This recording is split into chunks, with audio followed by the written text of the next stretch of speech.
सिद्धार्थ गुरु अलार कलाम के शिष्य के साथ गुरु अलार कलाम के आश्रम पहुंचते हैं। गुरु अलार कलाम सिद्धार्थ को देखते हैं और कुछ क्षण के लिए देखते ही रह जाते हैं, परंतु उनका एक नियम था कि वह किसी भी व्यक्ति को अपना शिष्य बनाने से पहले यह देखते थे कि सामने वाला व्यक्ति उनका शिष्य बनने के लायक है या नहीं।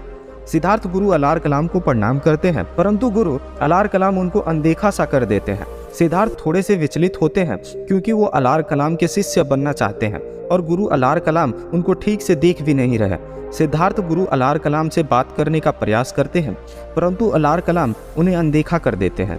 सिद्धार्थ उस व्यक्ति से पूछते हैं जिसके साथ वो गुरु अलार कलाम के आश्रम तक आए थे, भंते क्या मैं आपसे एक प्रश्न पूछ सकता हूँ? वह व्यक्ति कहता है, तुम मुझसे कोई भी प्रश्न कर सकते हो।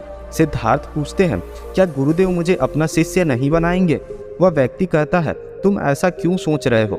सिद्धार्थ कहते हैं, मैंने कई बार गुरुदेव से बात करने की कोशिश की, परंतु गुरुदेव मुझ पर तनिक भी ध्यान नहीं दे रहे हैं। मुझे लगता है गुरुदेव मुझे अपना शिष्य नहीं बनाएंगे। वह व्यक्ति कहता है, तुम व्यथित ना हो, गुरुदेव तुम्हारी परीक्षा ले रहे हैं। सिद्धार्थ पूरे दिन गुरुदेव से बात करने का प्रयास करते हैं, परंतु गुरुदेव उनसे बात नहीं करते। रात हो जाती है और सिद्धार्थ गुरुदेव की कुटिया के बाहर ही लेट जाते हैं। ठंड का समय होता है। सिद्धार्थ के पास ओढ़ने के लिए और बिछाने के लिए भी कोई वस्त्र नहीं होता है।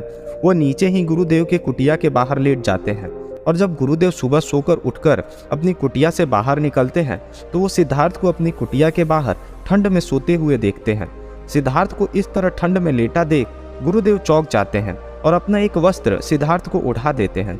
कुछ क्षण बाद सिद्धार्थ की आंख खुलती है और सिद्धार्थ देखते हैं कि उनके ऊपर एक कपड़ा उठा दिया गया है जो कि गुरुवर का है। वह दौड़कर गुरुदेव के पास जाते हैं और कहते हैं, गुरुवर, और सिद्धार्थ गुरुदेव को उनका कपड़ा वापस उठाते हैं। गुरुदेव कहते हैं, जीवन को इतनी गंभीरता से ना लो वत्स कि जीवन बोझ बन जाए। सिद्धार्थ को अभी तक नहीं पता चला है कि गुरुदेव ने उन्हें अपना शिष्य स्वीकार कर लिया है, इसलिए अभी भी उनके भीतर एक ही प्रश्न है कि क्या गुरुदेव उन्हें अपना शिष्य बनाएंगे। गुरुदेव कहते हैं, तुम जाकर शिष्यों की कुटिया में क्यों नहीं सोए? सिद्धार्थ कहते हैं, कैसे सोता गुरुवर, अभी तक आपने मुझे अपना शिष्य स्वीकार कहाँ किया है। सिद्धार्थ कहते हैं, जब भी शिष्य बनाने की बात होती है तो आप मुस्कुराकर टाल देते हैं। गुरुदेव कहते हैं, शिष्य अपने गुरु स्वयं चुनता है, गुरु तो बस यह देखता है कि जो सामने है क्या उसके भीतर शिष्य बनने की काबिलियत है या नहीं। गुरुदेव कहते हैं, जब से तुम यहाँ आए हो मैं तुम्हें परख रहा हूँ, जांच रहा हूँ। सिद्धार्थ कहते हैं, चाहे आप मेरी कितनी भी परीक्षा ले लीजिए, परंतु आप मुझे अपना शिष्य स्वीकार कर लीजिए। गुरुदेव कहते हैं, ज्ञान की प्यास न जाने कितने आए, परंतु जैसी प्यास तुम्हारे भीतर है ऐसी किसी के भीतर ना देखी। और गुरुदेव कहते हैं, तुम में शिष्य बनने के सब गुण हैं और इसीलिए मैं तुम्हें अपना शिष्य स्वीकार करता हूँ। इस कहानी की मदद से हमने सीखा कि कुछ भी पाने के लिए जीवन में धैर्य का होना आवश्यक है।